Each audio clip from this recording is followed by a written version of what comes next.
Morning మ్యాగజైన్కి స్వాగతం. ప్రముఖ దినపత్రికలో వస్తున్న వార్తలు వెనకాల జరుగుతున్న పరిణామాలు చూద్దాం.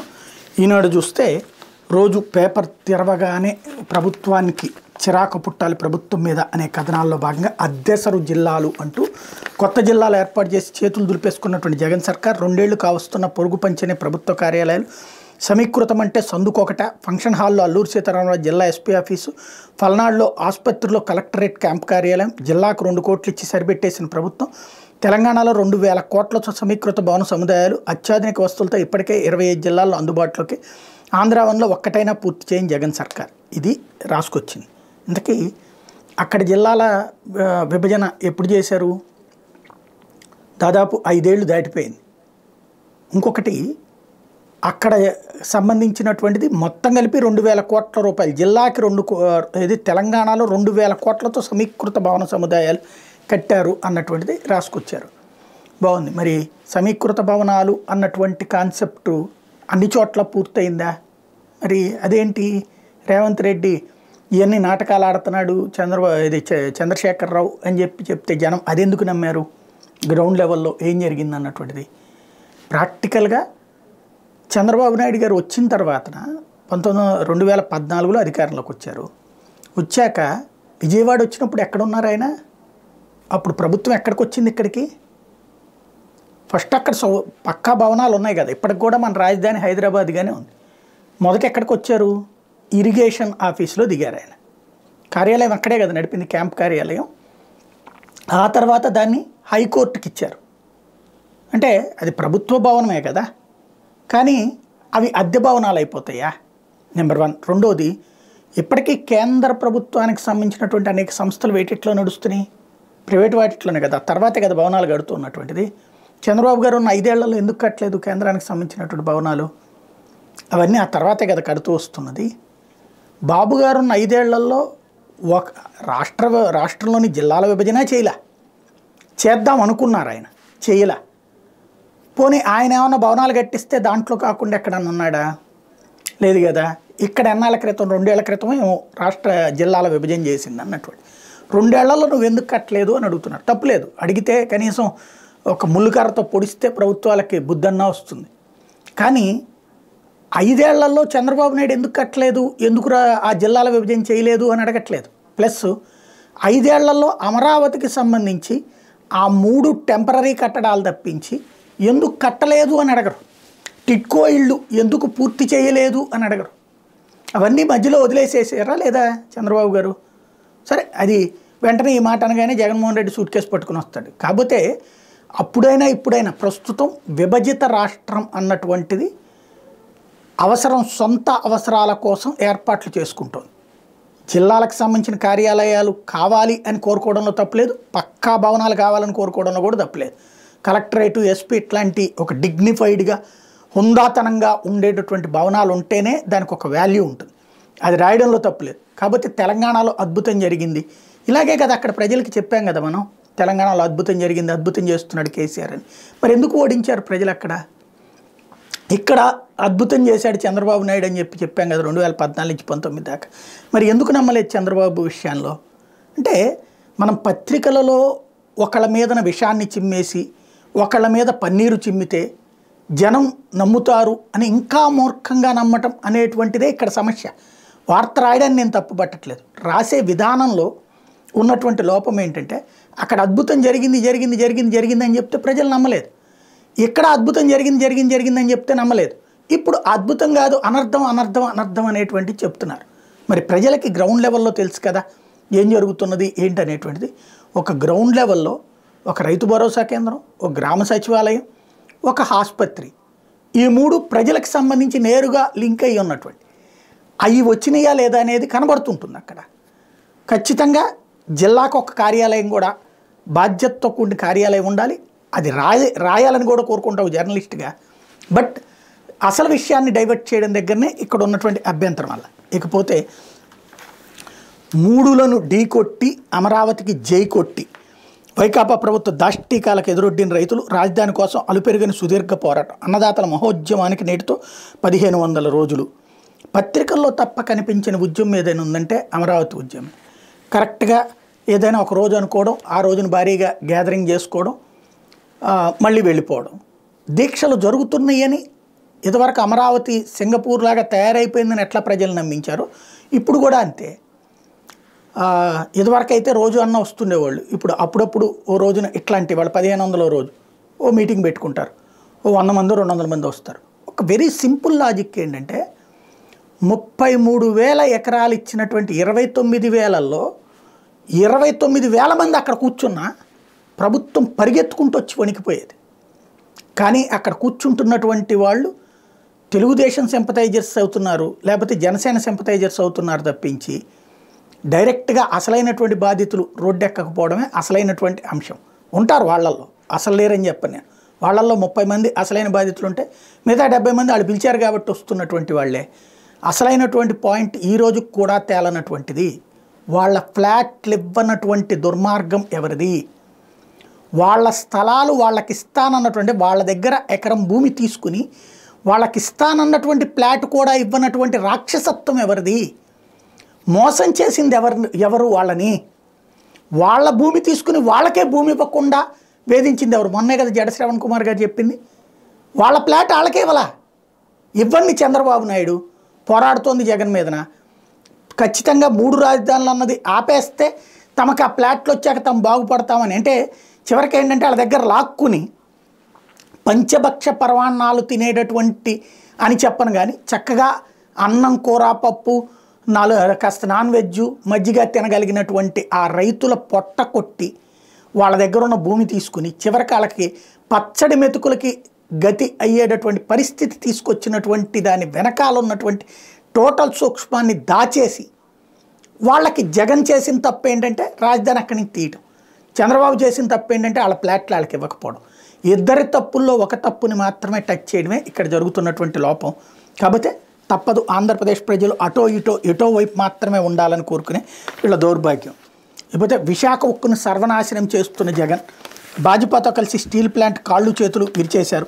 వైకాపా ప్రభుత్వం పెద్ద దొంగ, 70,000 కోట్ల విలువైన పోర్టును 600 కోట్లకు అదాని కట్టబెట్టారు. పిసిసి అధ్యక్షురాలు వైఎస్ షర్మిల ధ్వజం అన్నటువంటి వార్తని హైలైట్ చేశారు. లేకపోతే ఇప్పటికిప్పుడు దిగిపోవాల్సి వచ్చినా విచారం లేదు. కేంద్రంలో భాజపాకు అంశాల వారీగా మద్దతు ఇస్తున్నాం. రాష్ట్రాన్ని మా కుటుంబాన్ని కాంగ్రెస్ చీల్చింది. గతంలో మా బాబాయిని పోటీకి పెట్టింది, ఇప్పుడు నా చెల్లిని రాష్ట్ర అధ్యక్షురాలను చేసింది. ఇండియా టుడే ఎడ్యుకేషన్ సమ్మిట్లో ముఖ్యమంత్రి జగన్ ఎన్నికలు అయ్యాక కేంద్రంలో అధికారంలోకి వచ్చే పార్టీకి మద్దతుపై సమాధానం దాటవేత. ఇప్పటికిప్పుడు దిగిపోవాల్సిన పరిస్థితి వచ్చినా నాకు ఎట్లాంటి విచారం లేదు, నాకు ఎంతో సంతోషం అంటూ ముఖ్యమంత్రి వైఎస్ జగన్ మాట్లాడడం చర్చనీయాంశంగా మారింది. 56 నెలల పాలనలో నా వంతుగా నేను శాయశక్తుల చర్చలతో పనిచేశాను.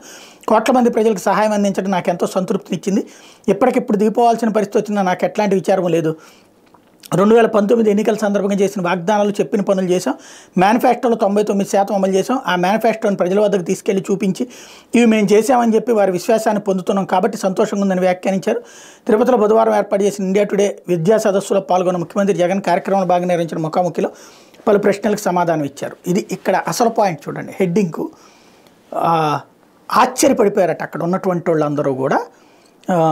ఇది ఇప్పటికిప్పుడు దిగిపోవాల్సి వచ్చిన ఓ రకంగా షంషేర్గా నేను పబ్లిక్కి ఇచ్చేసాను, అది చెప్పుకుని వెళ్తున్నాను, దానివల్ల నువ్వు ఓడిపోతే అంటే దిగిపోవడం నాకేం అభ్యంతరం లేదు అంటే, ఈనాడు ఆంధ్రజ్యోతి ఇద్దరూ కూడా జగన్ నైరాశ్యంతో మాట్లాడాడన్న కోణాన్ని ప్రొజెక్ట్ చేస్తున్నారు తప్పించి సగర్వంగా నేను ఇది చేశాను అని చెప్పుకుని వెళ్తున్నాను అని చెప్పే పాయింట్ పక్కకి వెళ్ళిపోయింది. వెంటనే ఈ మాట అనగానే సూట్ కేసు పట్టుకుని వచ్చేస్తాడు అనుకోండి జగన్. కాకపోతే అసలు పాయింట్ ఏంటి?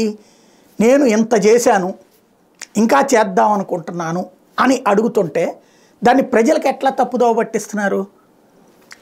ఇప్పటికిప్పుడు దిగిపోతానేమో అని జగన్ విచారంలో ఉన్నాడన్నటువంటి కోణాన్ని ప్రొజెక్ట్ చేస్తున్నారు. హెడ్డింగ్ ఒక రకంగా ఉంటుంది, వార్త మరొక రకంగా ఉంటుంది. ఎజెండా బేస్డ్ జర్నలిజానికి సంబంధించినటువంటి సజీవమైనటువంటి సాక్ష్యం ఇది. లేకపోతే ప్రైవేట్ ఆసుపత్రుల్లో ఆరోగ్యశ్రీ సేవలు బంద్, ఆరోగ్యశ్రీ ఈహెచ్ఎస్ పెండింగ్ బిల్లులు 1,200 కోట్లు. రాష్ట్ర వ్యాప్తంగా ప్రైవేట్ ఆసుపత్రులు ఆరోగ్యశ్రీ ఉద్యోగుల ఆరోగ్య పథకం వైద్య సేవలను గురువారం నుంచి యాజమాన్యాలు నిలిపివేయబోతున్నాయి. బకాయిల చెల్లింపుల ప్రభుత్వ నిర్లక్ష్యాన్ని నిరసిస్తూ నిర్ణయం తీసుకున్నాయి. ఆర్భాటాల కోసం కోట్లు వెచ్చిస్తున్న సీఎం జగన్ ఆరోగ్యశ్రీ నెట్వర్క్ ఆసుపత్రులకు మాత్రం బకాయిలు చెల్లించడం లేదు. బిల్లులు చెల్లించకుండా యాజమాన్యాలకు ప్రభుత్వం బెదిరిస్తుండడంతో ఇప్పుడు ఏ ఆసుపత్రికి ఆ ఆసుపత్రి స్వచ్ఛందంగా సేవలు నిలిపేయాలని నిర్ణయించాయి. దీనిపై యాజమాన్యాల సంఘం తరపున ఎట్లాంటి ప్రకటన వెలువడలేదు.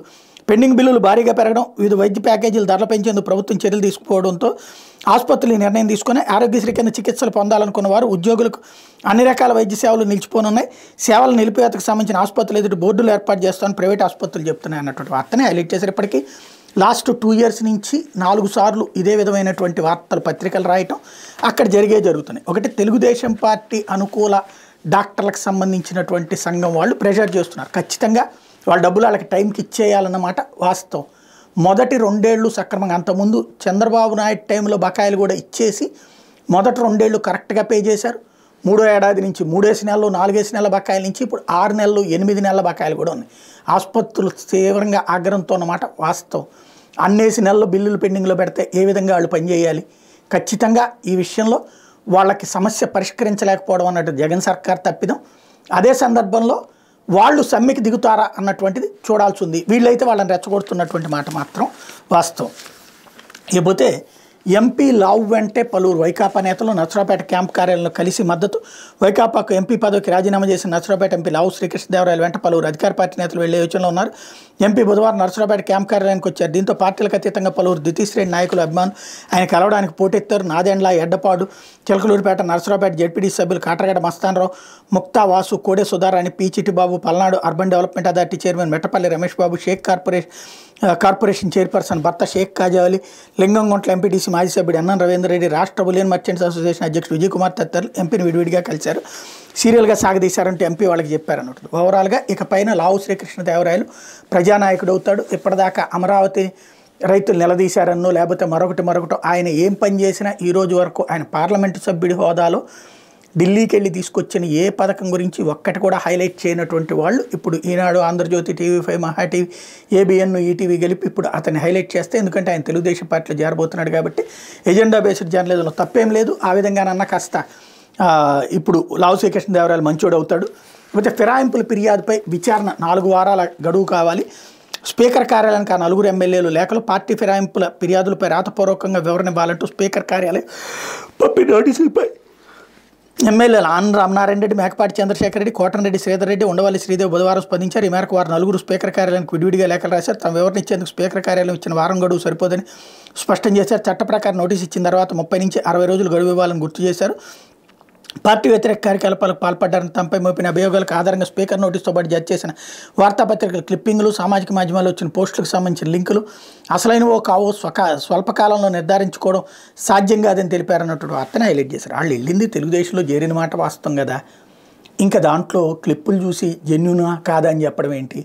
ఇక్కడ ఎత్తుకుపై ఎత్తు ఈ టైంలో ఆపడం ద్వారా వీళ్ళని దెబ్బ కొట్టాలని, రాజ్యసభ దేనికి అడ్డుపడకుండా చూడాలని వీళ్ళు తెలుగుదేశంలో తిరుగుతూ తెలుగుదేశం పార్టీ అభ్యర్థులుగా ప్రకటించబడుతూ మరొక వైపున అంటే అందులో ఒక కోటరెడ్డి, ఆనం రామనారాయణ రెడ్డికి అనుకుంటా తెలుగుదేశం అభ్యర్థులు, ఇంకా మిగతా ఇద్దరికి ఏం తేలేదు. ఇప్పుడు రెంటికి చెడ్డరేవడవుతున్నారు ఆ మిగతా ఇద్దరు కూడా. బట్ ఇప్పుడు రాజ్యసభ ఎలక్షన్స్ దృష్టిలో పెట్టుకుని వాళ్ళు అదే ఎలక్షన్స్ దృష్టిలో పెట్టుకుని వీళ్ళు ఎవరెత్తు వాళ్ళు వేస్తూ ఉంటారు, నడుస్తూ ఉంటుంది. లేకపోతే మాటల్లోనే సంక్షేమం, చేతల్లో క్షామం అంటూ పట్టు ప్రోత్సాహంపై మాట తప్పిన జగన్, రైతులకు బకాయిలు చెల్లించిన దుస్థితి, 8 రోజులు సమ్మె చేసినా పట్టించుకొని సర్కార్ అంటే ప్రభుత్వం కిలో పట్టుగోళ్ళకి ఇచ్చే 50 రూపాయల ప్రోత్సాహాన్ని చంద్రబాబు సకాలంలో ఇవ్వడం లేదు. 4 కోట్ల బకాయిలున్నా ఆయనకు రైతులపై చిత్తశుద్ధి లేదు. వైకాపా అధికారంలోకి వస్తే బకాయిలు ఉండవు, రైతులకు ఇచ్చే ప్రోత్సాహక సొమ్మును పెంచుతామంటూ శ్రీశైలం జిల్లా హిందూపురంలో 2019 ఎన్నికల ప్రచార సందర్భంలో ప్రతిపక్ష నేతగా జగన్ హామీ ఇచ్చారు. తీరా అధికారంలోకి వచ్చే ప్రోత్సాహకం మాట దేవుడిరుగు, బకాయిలకే దిక్కు లేకుండా పోయింది. ప్రస్తుతం బకాయిలు 60 కోట్లకు చేరే. సీఎంను కలిసి తమ సమస్యలు వివరిస్తామని రైతు సంఘ నాయకులు ప్రభుత్వ సలహాదారు కలిసేందుకు 12 సార్లు ప్రయత్నించి అపాయింట్మెంట్ దొరకలేదు. దీంతో విసిగిపోయిన రైతులు పట్టుగోళ్ల విక్రయ మార్కెట్లను మూసేసి సమ్మెకు దిగారు. 8 రోజులు గడిచిన ప్రభుత్వం నుంచి ఎలాంటి స్పందన లేకపోవడంతో రైతు సంఘాల నాయకులు తిరిగి మార్కెట్లను తెరవాలన్న యోచనలో ఉన్నారు. ఉమ్మడి అనంతపురం, చిత్తూరు జిల్లాలో చిన్న సన్నకారు రైతులు సుమారు 2 లక్షల ఎకరాల్లో పట్టు సాగు చేస్తున్నారు. దాదాపు 3 లక్షల కుటుంబాలు ఈ పరిశ్రమపై ఆధారపడ్డాయి. పట్టుగోళ్లను రీలింగ్ చేసి దారం తీసేందుకు 300 రీలింగ్ డైయింగ్ యూనిట్లోనే తీసిన దారంతో వస్త్రాలు చేసే చేనేత మరమగ్గాలో 1,00,000 మంది కార్మికులు పనిచేస్తున్నారు. ఇంతటి కీలకమైన రంగాన్ని జగన్ సర్కార్ విస్మరించింది అన్నటువంటి వార్తని హైలైట్ చేశారు. తెలుగుదేశం పార్టీ అక్కడ హిందూపురంలో ఇది రెచ్చగొట్టింది, వాళ్ళు పట్టించుకోలేదు ప్రభుత్వం. ఇక దాని మీదన ఇప్పుడు వాళ్ళంతటా వాళ్ళే తెరుస్తున్నారు. మిగతా వాళ్ళు వీళ్ళ కోసం ఆపేయలేరు కదా. హిందూపురంలో బాలకృష్ణ కోసం చేస్తున్నటువంటి ఒక ప్రయత్నం. ఖచ్చితంగా ఇక్కడ 50 రూపాయలు దాన్ని పెంచుతామన్నటువంటి పెంచారా లేదా అన్నటువంటి ప్రభుత్వం సమాధానం చెప్పాల్సిన అవసరం కూడా ఉంది ఇక్కడ. లేకపోతే మంత్రి పెద్దిరెడ్డికి చేదు అనుభవం, 2 పర్యాయాలు అడ్డుకున్న సొంత పార్టీ నేతలు 20 కోట్ల నీటి బిల్లులు చెల్లించాలని డిమాండ్. మంత్రి పెద్దిరెడ్డి రామచంద్రారెడ్డి చిత్తూరు జిల్లా వీకోట మండలంలో చేదు అనుభవం ఎదురైంది. సొంత పార్టీ నేతలే 2 పర్యాయాలు కాన్వాయ్ని అడ్డుకున్నారు. ఏళ్ల తరబడి తమ సమస్యను వినవిస్తున్నా పట్టించుకోవడం లేదని, అందుకే కాన్వాయ్ని అడ్డుకున్నట్టు వైకాపా నేతలు వెల్లడించారు. మంత్రి పెద్దిరెడ్డి రామచంద్రారెడ్డి బుధవారం కుప్పం పర్యటన నిమిత్తం వీకోట మీదుగా వెళ్తున్నారు. ఈ విషయం తెలిసి గతంలో నీటి ట్యాంకర్ల ద్వారా తాగునీరు అందించిన వైకాపా నేతలు స్థానిక అంబేద్కర్ సర్కిల్లో మంత్రి కాన్వాయ్ని అడ్డుకున్నారు. దీంతో మంత్రి తిరుగు ప్రయాణంలో సమస్య పరిశీలిస్తామని చెప్పి వెళ్లారు. వీకోట, బైరెడ్డిపల్లె, శాంతిపురం తదితర మండలాలకు చెందిన నీటి సరఫరాదారులు మండల పరిధిలోని దానయ్య గారిపల్లె టోల్ ప్లాజా వద్దకు చేరుకున్నారు. విషయం గుర్తించిన వీకోట పోలీసులు వాళ్ళని అడ్డుకు తప్పుకోవాలని సూచించారు. ఈ క్రమంలో పోలీసులకు బాధితులకు మధ్య వాగ్వాదం చోటు చేసుకుంది. ఆ తర్వాత కుప్పం పర్యటన ముగించుకుని మధ్యాహ్నం తిరుగు ప్రయాణంలో వెళ్తున్న మంత్రి కాన్వాయ్ని మరోసారి బాధితులు అడ్డుకున్నారు. వినతి పత్రాన్ని అందజేశారు. నీటి సరఫరా బిల్లులను ఆన్లైన్లో అప్లోడ్ చేసుకోవాలని, ఇందులో తమ తప్పేముందని మంత్రి బాధితులకు ఎదురు ప్రశ్న వేసి వెళ్ళిపోయారు. సమస్య పరిష్కరిస్తానని హామీ కూడా ఇవ్వకుండా ఆయన వెనుదిరగడంతో బాధితులు తీవ్ర ఆవేదన వ్యక్తం చేశారన్నటువంటి వార్తని హైలైట్ చేశారు. ఇకపోతే ఒక్క అధికారి 100 కోట్లు.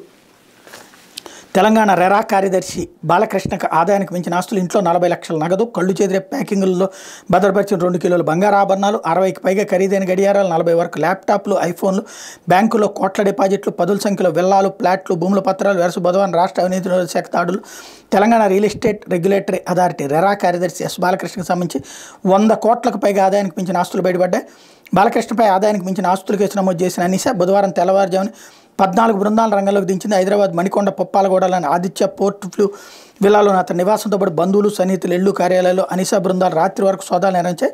ఇంట్లోని బీరువాల్లో 500, 200, 100 నోట్ల కట్టలు పెద్ద ఎత్తున లభ్యం కావడంతో వాటిని లెక్కించేందుకు కౌంటింగ్ మిషన్లు తీసుకురావాల్సి వచ్చింది. బుధవారం రాత్రి వరకు లెక్కించిన నగదు 40 లక్షలుగా గుర్తించారు. ప్రస్తుతం అనిసా సేకరించిన సమాచారం ప్రకారం ఆదాయానికి మించిన ఆస్తుల విలువ బహిరంగ మార్కెట్లో సుమారు 100 కోట్లు ఉంటుందని అంచనా అన్నటువంటి వార్తని హైలైట్ చేశారు. ఇకపోతే సాక్షి అంతరాలపై విద్యా యుద్ధం, రాష్ట్రంలో పేదరికానికి నాణ్యమైన విద్య సరైన మందు. ఇండియా టుడే సదస్సులో ముఖ్యమంత్రి వైఎస్ జగన్మోహన్ రెడ్డి నాణ్యమైన విద్య అనేది ప్రతి ఒక్కరి హక్కు కావాలి, సంపన్నుల పిల్లలకు అందే చదువులు పేదల పిల్లలకు అందాలన్నదే మా లక్ష్యం. ప్రభుత్వ స్కూళ్ళలో ఇంగ్లీష్ మీడియంపై కొందరు పెద్దలు విమర్శిస్తున్నారు. అలా అడిగే వారి పిల్లలు మనవాళ్ళు ఏ మీడియంలో చదువుతున్నారో వారు ప్రశ్నించుకోవాలి. పిల్లలకు నాణ్యమైన ఇంగ్లీష్ విద్య కోసం సమగ్ర విధానం, స్కూళ్లలో నాడు నేడు కింద మౌలిక సదుపాయాలు, టీచర్లకు శిక్షణ, బోధనా సామర్థ్యం పెంపు, ప్రతి ఏటా 8వ తరగతి విద్యార్థులకు ట్యాబ్లు, 2025-26 నుంచి 1వ తరగతి నుంచి ఐబీ సిలబస్, ఏటా ఒక తరగతి చొప్పున 2035 నాటికి 10వ తరగతి వరకు అమలు. విద్యలో నాణ్యత ఉన్నప్పుడే ప్రపంచ స్థాయిలో పోటీని ఎదుర్కోగలరు. వీటన్నిటికి 14,000 కోట్ల ఖర్చు. పేదరిక నిర్మూలన నాణ్యమైన చదువు ద్వారానే సాధ్యమని నేను నమ్ముతాను. అది ప్రతి ఒక్కరి హక్కు కావాలి. పేద పిల్లలు తెలుగు మీడియంకు పరిమితం అయితే సంపన్నుల పిల్లలు ఇంగ్లీష్ మీడియంలో చదువుతున్నారు. సంపన్నులకు అందే నాణ్యమైన చదువులు పేద పిల్లలకు అందాలన్నదే మా లక్ష్యమని ముఖ్యమంత్రి వైఎస్ జగన్మోహన్ రెడ్డి అన్నారు. తిరుపతిలో జరుగుతున్న ఇండియా టుడే ఎడ్యుకేషన్ సమ్మిట్ 2వ రోజు కార్యక్రమంలో బుధవారం సీనియర్ జర్నలిస్ట్ రాజదీప్ సర్దేశి అడిగిన ప్రశ్నకి ఇలా సమాధానం చెప్పారన్నట్టు వార్తను హైలైట్ చేశారు. నిజంగా ఇంగ్లీష్ మీడియం తెలుగు మీడియం మధ్య ఉన్న గ్యాప్ అంత సులభంగా మార్చగలరా? దానివల్ల పిల్లలు ఇబ్బంది పడే పరిస్థితి రాదా అని రాజదీప్ సర్దేశి అడిగితే, గ్రామాల్లో ప్రభుత్వ పాఠశాలకు ఏకపక్షంగా ఇంగ్లీష్ మీడియంలోకి మార్చడం లేదు. ప్రతి ఒక్కటి ఒక పద్ధతి ప్రకారం శాస్త్రీయ విధానం సాగుతుంది, ఒక సమగ్ర విధానంలో కొనసాగుతుంది. ప్రతి పుస్తకాన్ని బైలింగ్వల్ అంటే ఒక పేజీ ఇంగ్లీష్ పక్క పేజీలో తెలుగులో ముద్రిస్తున్నాం. ఇంకా బైజూస్ కంటెంట్ కూడా తీసుకొచ్చాం. ప్రభుత్వ పాఠశాలలో అనూహ్య మార్పులు చేస్తున్నాం. నాడు నేడు కార్యక్రమం ద్వారా ప్రభుత్వ కార్యాలయాల్లో పాఠశాలల్లో మౌలిక సదుపాయాలు కల్పిస్తున్నాం. 6వ తరగతి నుంచి ఆ పై తరగతిలోని ప్రతి క్లాస్ రూమ్లో ఐఎఫ్పి ఇంటరాక్టివ్ ఫ్లాట్ ప్యానల్స్ ఏర్పాటు చేస్తున్నాం. ఆ మేరకు 62,000 తరగతులు ఉండగా ఇప్పటికే 40,000 తరగతి గదుల్లో ఐఎఫ్పీలు ఏర్పాటు చేస్తాం. మిగిలిన తరగతి గదుల్లో వచ్చే నెల చివరి నాటికి ఐఎఫ్పీలు ఏర్పాటు చేసే లక్ష్యంతో పనిచేస్తున్నాం. ఆ విధంగా ఒక ప్రణాళికాబద్ధంగా పాఠశాల విద్యారంగంలో వినూత్న మార్పుల దిశలో పనిచేస్తున్నాం. బైలింగ్వల్ పాఠ్య పుస్తకాలు, 3వ తరగతి నుంచే సబ్జెక్ట్ టీచర్ కాన్సెప్ట్, టీచర్ల నైపుణ్యం, సామర్థ్యం పెంపు, బైజూస్ కంటెంట్, తరగతి గదుల్లో ఐఎఫ్పీలు ఏర్పాటు, ఇలా వీటన్నింటి వల్ల ప్రాథమిక విద్యారంగంలో మార్పులు చోటు చేసుకున్నాయి. ఇవన్నీ కాకుండా పిల్లలు 8వ తరగతికి వచ్చేసరికి ప్రభుత్వ పాఠశాలలో చదువుతున్న ప్రతి విద్యార్థికి బైజూస్ కంటెంట్తో కూడిన ట్యాబ్లు ఇస్తున్నాం అన్నటువంటిది చెప్పినటువంటిది. ఇంకా ఫుల్ ప్లేజ్డ్ వార్త రాసుకొచ్చారు లోపల. ఇక రామంటున్న జనం, టీడీపీలో కలకలం, రాకదలరా సభలు కొన్ని రద్దు, మరికొన్ని వాయిదా. ఇప్పటివరకు కష్టం మీద కొన్ని చోట్ల మాత్రమే సభలు, ఆశించిన స్థాయిలో విజయవంతం కాక సతమతం, జనాన్ని తరలించక చేతులు ఎత్తేస్తున్న తమ్ముళ్ళు, మిగిలిన చోట్ల నిర్వహించడం ఇంకా కష్టమైన నిర్ధారణ. ఉరవకొండ, పీలేరులో బుధవారం జరగాల్సిన సభలు వాయిదా. గోపాలపురం సభకు బదులుగా రాజమండ్రితో సరిపెట్టే యోచన.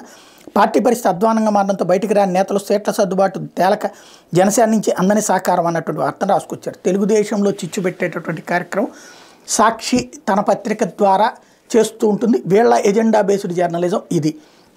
వాళ్ళ సభకి జనం వస్తున్నారు, లేదంటే వాళ్ళ దానికి జనం వస్తున్నారు, జగన్ దానికి జనం వస్తున్నారు. జగన్ దానికి మధ్యలో వెళ్ళిపోతున్నారు, జనం రావట్లేదని ఈనాడు జ్యోతి రాసుకొస్తే, అదే సందర్భంలో తెలుగుదేశానికి జనం రావట్లేదంటూ సాక్షి రాసుకొస్తుంది.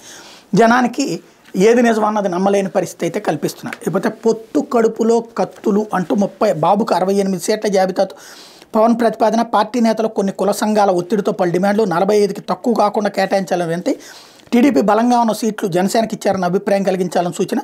అందుకే గత ఎన్నికల్లో గెలిచిన 23లో 2 ఇవ్వాలని అభ్యర్థన. జనసేన జాబితా బయటకు పొక్కడంతో క్షేత్రస్థాయిలో పెరిగిన విభేదాలు, కత్తులు నూరుతున్న ఇరు పార్టీల నాయకులు, సీట్ల పంపకాలపై 2 పార్టీలను ప్రతిష్టంభన. పొత్తులో భాగంగా జనసేనకు కేటాయించే స్థానాలపై పవన్ కళ్యాణ్ తెలుగుదేశం పార్టీ ముందుంచిన ప్రతిపాదిత అసెంబ్లీ నియోజకవర్గాల జాబితా ఇటీవల బయటకు పొక్కడంతో క్షేత్రస్థాయిలో ఇరు పార్టీల నాయకుల మధ్య విభేదాలు తారాస్థాయికి చేరాయి. తమ సీటు ఎలా అడుగుతారంటూ టీడీపీ నేతలు స్థానిక జనసేన నాయకులపై తీవ్రస్థాయిలో విరుచుకుపడుతున్నారు. 2 పార్టీల నాయకులు ఒకరిపై మరొకరు కత్తులు నూరుకుంటున్నారు. ఈ విషయమై జనసేన పార్టీ నాయకులు ఆ పార్టీ పెద్దలకు ఫిర్యాదులు చేస్తున్నట్టు సమాచారం అన్నటువంటి వార్తని ఇక్కడ హైలైట్ చేశారు. లేకపోతే డిగ్రీ లెక్చరర్స్ పోస్టులకి దరఖాస్తుల ప్రక్రియ షురు. వివరాలను వెబ్సైట్లో ఉంచిన ఏపీపీఎస్సీ. ప్రభుత్వ డిగ్రీ కాలేజీలో ఖాళీగా ఉన్న లెక్చరర్ పోస్టులకు దరఖాస్తు ప్రక్రియ బుధవారం ప్రారంభమైంది. అర్హత గల అభ్యర్థులు ఫిబ్రవరి 13వ తేదీ వరకు ఆన్లైన్లో దరఖాస్తులు చేసుకోవాలి. ఏపీపీఎస్సీ ప్రకటించింది. రాష్ట్రంలో డిగ్రీ కాలేజీలో 11 సబ్జెక్టులో 240 డిగ్రీ లెక్చరర్ పోస్టులకు డిసెంబర్ 30న సర్వీస్ కమిషన్ నోటిఫికేషన్ ఇచ్చిన సంగతి తెలిసింది. సబ్జెక్టుల వారికి పోస్టులు, వేతనం, రిజర్వేషన్, విద్యార్హతలు వంటి పూర్తి వివరాలతో కూడిన సమాచారం సర్వీస్ కమిషన్ వెబ్సైట్లో ఉంచినట్టు కార్యదర్శి ప్రదీప్ కుమార్ చెప్పారన్నట్టు వార్తని హైలైట్ చేశారు. అయితే పేదలకు ఇళ్ల స్థలాలలో సరికొత్త చరిత్ర. సుమారు 30 లక్షల జగనన్న ఇళ్ల పట్టాలకు రిజిస్ట్రేషన్. పేదలకు ఇచ్చిన ఇళ్ల స్థలాలు రిజిస్టర్ చేసిన ప్రభుత్వంగా రికార్డు. ఈ నెల 27 నుంచి రిజిస్ట్రేషన్ల ప్రక్రియ ప్రారంభం. గ్రామ సచివాలయాల్లోని రిజిస్ట్రేషన్లు పూర్తి చేసేందుకు ఏర్పాట్లు. ఇళ్ల స్థలాలపై ఇక పేదలకు పూర్తి హక్కులు. ముఖ్యమంత్రి వైఎస్ జగన్ పేదల పక్షపాతాన్ని మరోసారి రుజువు అవుతుంది. రాష్ట్రంలో పేదలకు ఇళ్ల స్థలాలు పంపిణీ చేసిన వైఎస్ జగన్ ప్రభుత్వం ఇప్పుడు వాటిని రిజిస్ట్రేషన్లు కూడా చేయడం ద్వారా కొత్త చరిత్ర సృష్టించబోతుంది. తద్వారా పేదలకు ఇచ్చిన ఇళ్ల స్థలాలను రిజిస్టర్ చేసిన తొలి ప్రభుత్వంగా రికార్డుకి ఎక్కబోతుంది. ప్రభుత్వాలు పేదలకు ఇళ్ల స్థలాలు ఇవ్వడం సాధారణమైన, ఒకేసారి 30 లక్షల మందికి పైగా ఇవ్వడం, వాటికి రిజిస్టర్ చేస్తున్న దేశంలోని ప్రధానం. దీనివల్ల పేదలకు ఆ స్థలాలపై పూర్తి హక్కులు లభిస్తాయి. ఈ నెల 27వ తేదీ నుంచి రిజిస్ట్రేషన్ చేసే కార్యక్రమం ప్రారంభిస్తున్నాం అన్నటువంటి హైలైట్ చేశారు. ఇది చాలా సంచలనాత్మకమైనటువంటి అంశం. ఎందుకంటే రిజిస్ట్రేషన్ చేయడం అంటే ఆ తర్వాత అమ్ముకునే హక్కు ఉంటుంది, లేదా బ్యాంకుల్లో మార్ట్గేజ్ చేసుకునేటువంటి అవకాశం ఉంటుంది. తద్వారా అప్పు తీసుకోవడానికి కూడా అవకాశం లభిస్తుంది. మామూలుగా పట్టాలకు వచ్చేటప్పటికే అట్లాంటి అవకాశం ఉండదు. ఇకపోతే నిర్ణయాధికారం ఆమెదే అంటూ 152 నియోజకవర్గాల పురుష ఓటర్ల కన్నా మహిళా ఓటర్లు ఎక్కువ. రాష్ట్రంలో పురుషుల కన్నా దాదాపు 10,000కు పైగా మహిళా ఓటర్లు ఎక్కువగా ఉన్న నియోజకవర్గాలంటూ కొన్ని రాసుకొచ్చారు. ఓవరాల్గా మహిళలు ఎక్కువగా ఉన్నారు 150 సీట్లలో అన్నటువంటి వార్తని హైలైట్ చేశారు. లేకపోతే ఆంధ్రజ్యోతి హ్యాపీగా దిగిపోతా చెప్పాను కదా, mind game agenda based journalism అన్నటువంటిది. ప్రభుత్వ ధనంతో ఇండియా టుడే సదస్సు. తిరుపతి 2 రోజుల ఎడ్యుకేషన్ సమ్మిట్. ఛానల్కు 3.5 కోట్లు జనం సొమ్ము సమర్పణ. విద్యా సదస్సులో రాజకీయ ప్రశ్నలు జవాబులు. ఇన్నేళ్లలో తొలిసారిగా కాంగ్రెస్పై జగన్ విమర్శలు. రాష్ట్రాన్ని తమ కుటుంబాన్ని విభజించారన్న ఆక్రోశం. రాష్ట్ర ప్రయోజనాలకి కేంద్రంతో స్నేహమని వెల్లడి. అమలుకు రాని ఐబీ ఆన్లైన్ కోర్సులపై గొప్పలు. బైజూస్ కంటెంట్ ట్యాబులపై కలర్ఫుల్ స్పీచ్ అంటూ శుభం పలకరా పెళ్లి కొడుక అంటే పెళ్లి కూతురు డాష్ ఏది అన్నట్టు వీళ్ళు ప్రతిసారి ఆ విషయం చెబుతూనే ఉంటారు. బైజూస్ కంటెంట్తో కూడినటువంటి ఇచ్చారా లేదా అన్నటువంటి ప్రపంచమంతా కనబడుతున్న ట్యాబులు, దాని మీద విషయం చెబుతారు. అట్లాగే ప్రభుత్వ ధనంతో ఇండియా టుడే సదస్సు. మరి చంద్రబాబు నాయుడు ఎందుకు ఇచ్చారు అప్పుడు ఇండియా టుడేకి, లేకపోతే టైమ్స్ నౌకి? ఎవరున్నా వాళ్ళు స్పాన్సర్ చేయడం అన్నటువంటి కామన్. దాన్ని అసలు ఇంకోటి, రాధాకృష్ణ గారికి ఎలాంటి టెండరు లేకుండా అసెంబ్లీ లైవ్ ప్రసారాలు 5 ఏళ్ల పాటు ఎట్లా ఇచ్చారు? ఇంకోటి, చంద్రబాబు నాయుడుకి సంబంధించినటువంటి లైవ్ ప్రసారాలు ఎట్లా ఇచ్చారు అంటే జరిగిపోయినాయి అంతే. లేకపోతే బైరైటీస్లో వసూలు రాజా అంటూ మంగంపేట దోపిడీలో ప్రధాన పాత్రధారి. ప్లాన్ అయింది, అమలు బంగారు కొండది. దందాలో మరో 6 అధికారులు. తెరపైకి 2 భార్యలు, భర్త, బామ్మర్దు. బినామీ కంపెనీలతో 100 కోట్లు దోపిడీ. వారిలో అత్యధికులది కడప జిల్లానే. ఫిర్యాదులు వచ్చిన పెద్ద తలలు సేఫ్ అంటూ గనుల శాఖ గనుడు దోపిడీ గురించి విన్నది తక్కువే. దోచుకోవడంలో ఆయన బంగారు కొండ అయితే ఆయన మించిన ఆనకొండ మరొకరున్నారు. ఆయనే వసూలు రాజా. ముఖ్య నేత పెద్ద వద్ద పనిచేస్తున్న ఉమ్మడి కడప జిల్లాకు చెందిన వసూలు రాజా అని పెద్ద వార్త రాసుకొచ్చారు. మైనింగ్కి సంబంధించి ఎవరో ఒక అధికారిని మాత్రం పెద్ద ఎత్తున టార్గెట్ చేస్తున్నారు చాలా రోజుల నుండి. పేరు రాయడానికి వీళ్ళు భయపడుతున్నారు, అతను పట్టించుకోవట్లేదు. ఆ పేరు ఏదో ఒక రోజు రాస్తారేమో చూద్దాం. లేకపోతే మైనింగ్గా మజాక, విప్ అయితే నాకేంటి అంటూ వెంకటరెడ్డి ఆఫీసులో ఎవరైనా దిగదొడిపే. సామినేని ఉదయభానికి తీవ్ర అవమానం. ఎండీ కార్యాలయంలో పరాభవం. కూర్చోబెట్టకుండానే మాట్లాడిన డిప్యూటీ మేనేజర్. నా స్థాయి తెలియకుండానే వచ్చారు అని గద్దింపు. ఏం చేయాలో తెలియక విప్ మౌనం. హక్కులకు భంగం కలిగిందని స్పీకర్కి ఫిర్యాదు. అయినా చర్యలు తీసుకొని గనుల శాఖ. మైహోనా అంటూ డిప్యూటీ మేనేజర్కు ఉన్నతాధికారి అభయం అంటూ రేపో మాపో సామినేని ఉదయభాను పార్టీ మారతారన్నటువంటి ప్రచారం నేపథ్యంలో, జనసేన వైపుకి వెళ్తారన్నటువంటి ప్రచారం నేపథ్యంలో ఆయన్ని వెళ్ళడం ఏమైనా ఆగిపోతున్నారా, రెచ్చగొడుతున్నారా చూడాలి. మేబీ ఆయన కంప్లైంట్ చేసి ఉండొచ్చు. ఎందుకంటే నేను ఎమ్మెల్యే కాబట్టి అని చెప్పి మైనింగ్ కార్యాలయంలోకి వెళ్ళిపోతే అక్కడ ఆపినట్టున్నారు. అక్కడ అధికారికే పవరు. ఇప్పటిదాకా ఏం రాసుకొస్తున్నారు, అధికారులు చెప్పు చేతల్లో ఉంటారు, ప్రభుత్వం చెప్పు చేతల్లో అని చెప్తున్నారు. ఇప్పుడు ఇక్కడ అధికారి పవర్ఫుల్, ప్రభుత్వం విప్పు వీక్ అని చెప్తున్నారు. మరి ఏది నిజమని నమ్మాలో అర్థం కాని పరిస్థితి. ఇప్పటిదాకా రోజు రాసుకొస్తుంది ఏంటి, అధికార పార్టీ అడ్డకోలుగా దోచుకుంటుంది, ప్రజాప్రతినిధులు మైనింగ్ని ఇష్టం వచ్చినట్టు దోచుకుంటున్నారు. ఇప్పుడేమో ప్రజాప్రతినిధి, అది కూడా అధికార పార్టీకి సంబంధించిన ప్రభుత్వం విప్పునే పట్టించుకోవట్లేదు అధికారులు అని రాస్తున్నారు. ఏది నిజమని నమ్మాలి అన్నదే ఇక్కడ మీమాంస. కాబట్టి ఏదో ఒకటి అసలు జెండా చండాలంగా ఉందబ్బా రాష్ట్రం అని జనం ఫీల్ అవ్వాలి. అది ఒక ఎజెండా బేస్డ్ జర్నలిజం నడుస్తుంది. లేకపోతే వైఎస్ కొడుగ్గా పుట్టి ఇలా చేస్తావా జగనన్న, స్వలాభం కోసం 600 కోట్లకు అదానికి గంగవరం కట్టబెట్టావు, నీ ప్రయోజనం కోసం ప్రజల సొమ్మును ప్రజలను కూడా తాకట్టు పెడతావా, ఉక్కు ఉద్యోగ కార్మిక భరోసా ఏది, ఇది మీ పాలన వైఫల్యం కాదు, బీజేపీతో కంటికి కనిపించిన పొత్తు, ఒక్క రాజధాని లేకుండా చేసో సీఎంపై నిప్పులు జరిగిన పీసీసీ చీఫ్ షర్మిల, మేనిఫెస్టోలు ఉక్కు హామీ అన్నటువంటి వార్తని హైలైట్ చేశారు. ఇకపోతే అమరావతి సమరం అజరామరం అంటూ ఇవాళ వీళ్ళు కూడా రాసుకొచ్చారు. మరోవైపు నేటి నుంచి ఆరోగ్యశ్రీ సేవల బంద్ అన్నటువంటి వార్తని వీళ్ళు కూడా రాసుకొచ్చారు. నెట్వర్క్ ఆసుపత్రుల సంఘం నిర్ణయం అని, వాళ్ళేమో సంఘం కాదు ఆసుపత్రుల నిర్ణయం అని ఈనాడు రాసింది, సంఘమే నిర్ణయించిందని చెప్పి వీళ్ళు రాసుకొస్తున్నారు. ఓవరాల్గా ఆరోగ్యశ్రీ సేవలు వాళ్ళ నుంచి అందుతాయా ఆపేస్తారా చూడాల్సి ఉంది. ఇది దినపత్రికలు వచ్చిన వార్తలు వెనకాల జరుగుతున్న పరిణామాలు.